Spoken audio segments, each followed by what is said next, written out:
Being able to use a tool like ChatGPT to say, hey, help me write this email, right? Just those simple prompts of, I'm not sure, help me make a faster decision as I'm trying to move forward throughout my day.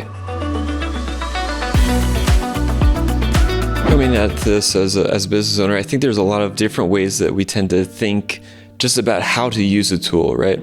Because a lot of the time we spend so much time building and creating. If we can get into that mindset of just being able to edit, right? Have something else create, and then all we have to do is just do a little bit of editing.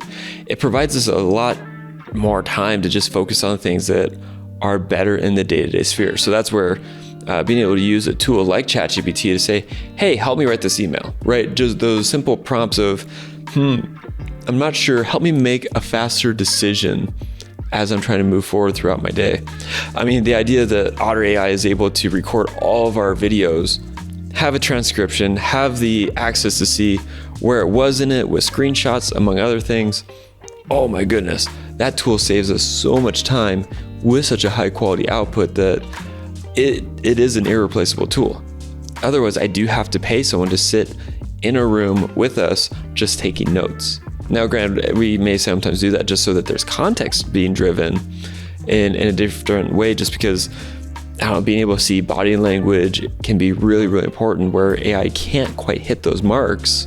I find it exceedingly valuable as a business owner. Now, where I think that there is a fool's errand where we try to actively replace the human, right? Like everyone cites the example of like, oh yeah, McDonald's can automate their food line. They can automate their ordering.